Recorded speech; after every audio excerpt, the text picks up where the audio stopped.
CD Projekt Red анонсировала новое DLC гигачада к третьему Ведьмаку — Баллады прошлого. И чем больше деталей появляется, тем меньше это похоже на простое DLC. Зачем разработчики выпускают такое крупное расширение для игры десятилетней давности? И почему другие примеры из индустрии не сравнятся с тем, что придумали находчивые поляки? На связи Вася, давайте начинать. Давайте для начала коротко пройдемся по тому, что уже известно про новый аддон. Делают дополнение студия Fool's Theory, которую основали бывшие сотрудники CD Projekt Red. Проекты сравнивают по масштабу новое дополнение с легендарным аддоном Кровь и Вино. Для понимания размеров на сайте How Long to Beat длительность прохождения Крови и Вино для основной истории займет у вас 15 часов, а основы плюс побочных квестов 28 часов. При этом первое дополнение «Каменные сердца» займет по прохождению 10 часов на основную историю, а с побочками все 14 часов. Главным героем снова будет Геральт, история будет связана с праздником Белатейн, а меч с Арта станет важной частью сюжета. Разработчики также рассказали, что среди нового контента, который получат игроки, будут карты для Гвинта.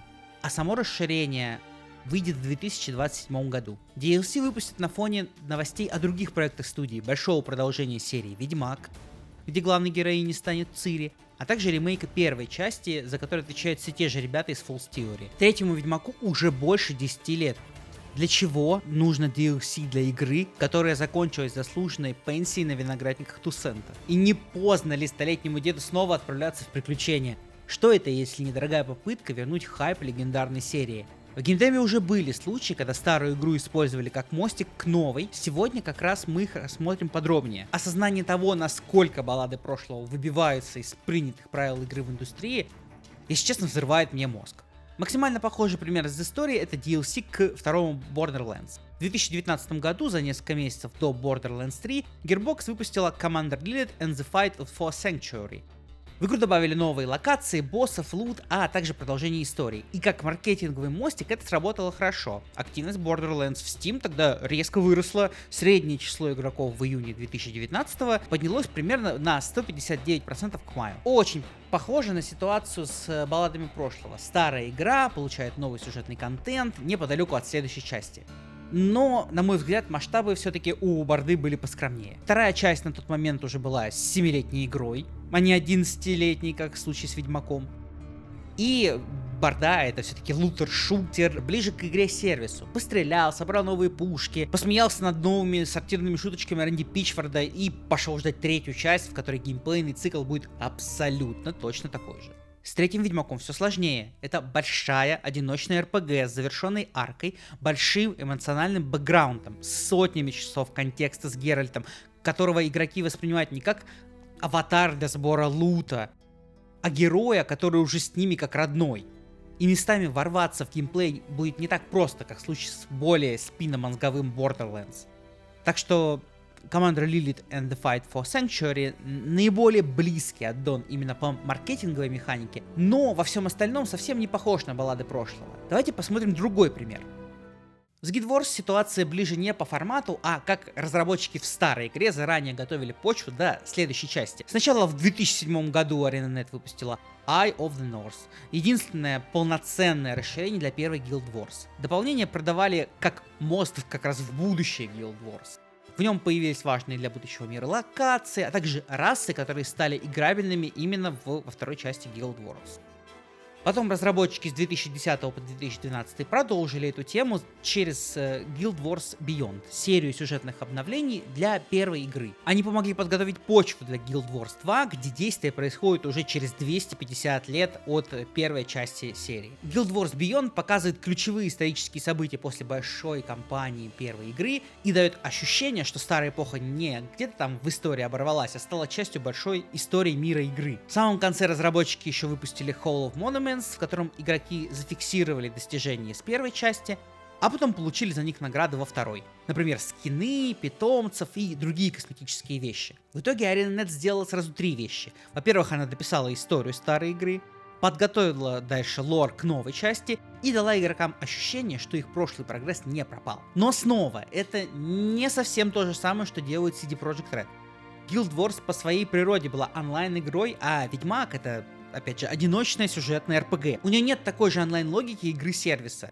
CD Projekt Red не поддерживает живой онлайн-мир, Они сейчас как будто бы заново открывают завершенный роман и решили, что нужно вписать в него еще одну главу, а может быть даже и две. В общем, Guild Wars все же не похож на то, что мы видим с новым дополнением к Ведьмаку. Есть еще у меня один пример, когда старая игра просто красиво закрывается перед новой частью. Перед Destiny 2 разработчики выпустили Age of Triumph. Финальное большое событие для первой Destiny. В нем Bungie собрали всю первую Destiny в один такой большой прощальный забег. Во-первых, разработчики вернули старые рейды в актуальное состояние. Подняли их под поздний эндгейм, добавили ротацию, новые испытания и награды. Игрокам дали повод снова пройти ключевой контент первой Destiny, а не просто ждать сиквел по трейлерам. Во-вторых, появился большой рекорд-бук. Что-то вроде книги итогов по всей первой Destiny. Там собирались достижения из разных частей игры. Прогресс по сюжету, рейдам, PvP сражениям, классам, коллекциям и другим активностям. Часть уже сделанного засчитывалась задним числом, а часть можно было бы как раз добить во время этого события.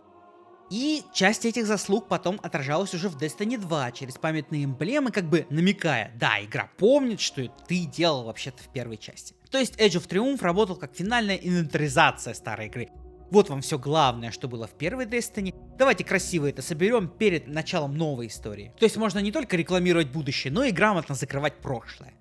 Но опять же, Destiny — это игра-сервис, там постоянно гринд одного и того же контента — это смысл игры. И разработчики могут свой контент ротировать довольно долго. Третий Ведьмак так не работает. Это не игра, куда ты годами заходишь на сезонные активности. Это сюжетная РПГ, в которой нечего заканчивать. Разработчики и так уже максимально красивые, с уважением закончили историю Геральта в крови и вино, и прощаться с Ведьмаком второй раз как-то странновато. Есть еще пара примеров из индустрии, давайте их рассмотрим в формате блица. Так, в 2021 году Ubisoft выпустила Assassin's Creed Crossover Stories. Это бесплатные сюжетные арки сразу для двух игр, для Одиссея и для Вальгаллы. В Одиссее главная героиня Кассандра искала древний артефакт, который сыграет еще свою роль в Вальгалле, а, собственно, в Вальгалле Эйвор исследует остров и встречает там Кассандру. Эти два дополнения по масштабу даже близко не приблизились к тому, что обещают проекты. Мало того, что короткая сайд-история, так еще и Ubisoft в поздних частях Ассасинов в целом никогда не славились каким-то логичным повествованием.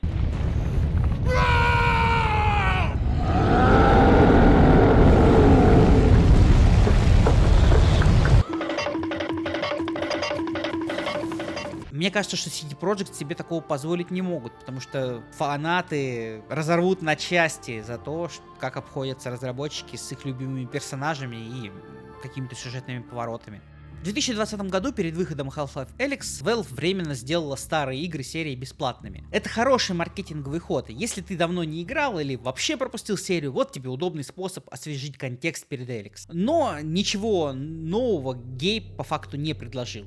Не было никакого нового эпизода, сюжетного мостика. Valve просто предложили новичкам познакомиться с историей, а старичкам освежить в памяти прошедшие события. Правда, учитывая преданность фанатов Half-Life к серии, освежить в памяти события игры стоит самим разработчикам. Ну, вы поняли, как-то все это мелковато. Тут сравнивать с обещаниями CD Projekt даже как-то нелепо. И вот если мы соберем все примеры, то каждый из них хорош в чем-то своем.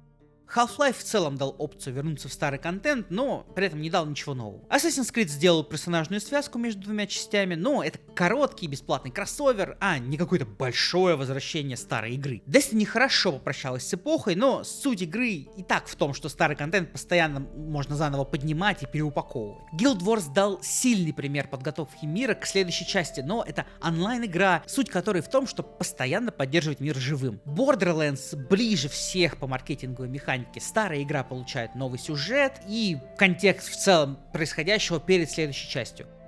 Но там другой жанр, меньшая дистанция и в целом другой вес возвращения. И вот, если мы соединим все эти разрозненные части вместе, у нас получается как раз то, что задумали поляки, баллады прошлого. Поляки берут легендарную любимую одиночную РПГ, у которой так-то уже история была полностью закончена, и решают эту историю напрямую продолжить, так еще и с размахом и громкими обещаниями.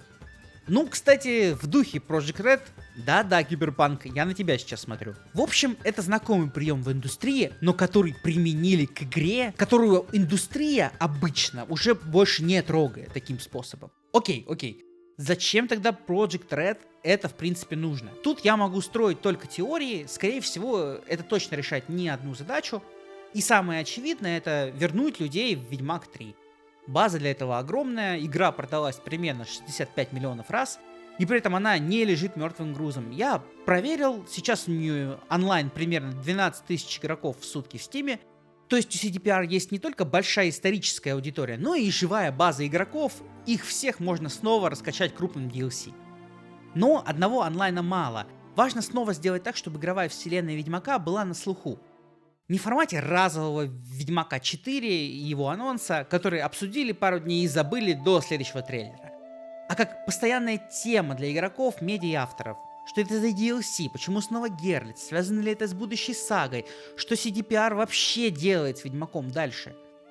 И тут как раз камбэк Герлита работает громче всех. Сначала аудиторию снова заводит в знакомый мир, с привычным героем, тоном, квестами и таким вот знакомым, понятным ощущением третьего Ведьмака. А уже после этого аудитории, наверное, легче будет принять, что центр серии постепенно смещается к Цири и к ее истории. Хотя, технически, те, кто читали книги, знают, что Ведьмак всегда был в первую очередь про Цири, а не про Геральта из Ривии. Есть и чисто практическая причина. Релиз Ведьмака 4 еще не скоро. Большую РПГ делают годами, и одними трейлерами интерес не удержать. А крупное расширение к игре, которую люди уже любят, может поддерживать разговор о франшизе гораздо дольше. В этом смысле баллады прошлого могут быть похожи на управляемый вход в новую фазу Ведьмака. Собственно, что реально задумали проекты и как это повлияет на маркетинговую стратегию и продажи дальнейших игр серии, мы сможем узнать только позже, когда баллады выйдут в 2027 году, и мы сможем оценить их содержание. Именно там разработчики могут прокинуть мостик между третьей и четвертой частью, возможно, дать какую-то мотивацию для того, что будет происходить с Цири. Главное, чтобы это не оказалось историей в духе Last of Us 2. Думаю, фанаты разработчикам это не простят. Еще один показатель, на который стоит смотреть, это реакция и процессы, которые будут проходить вокруг Ведьмак 3. Если после релиза заметно вырастут онлайны и появится какое-то новое обсуждение вокруг игры, значит, разработчикам удалось не просто добавить контент, а снова сделать старую игру центром разговора. Сильным ходом, мне кажется, будет сместить акцент вокруг серии с, вот помните, была эта прекрасная старая игра, крутая, на сгораю, от нетерпения уже узнать, что там разработчики вообще припасли для нас в будущем. Учитывая, что релиз Ведьмака 4 еще не скорый, это, возможно, единственный способ поддерживать Ведьмака в центре разговора в течение следующих нескольких лет. Там еще и ремейк первой части подоспеет. За этим точно мне будет интересно наблюдать. Надеюсь, что и играть тоже. А что ждете от Ведьмака вы? Пишите в комментарии, будет очень интересно почитать. А на этом все, что я хотел вам сегодня рассказать. Спасибо вам большое, что посмотрели мое видео. Буду ждать ваш лайк. До встречи в следующем видео. Пока!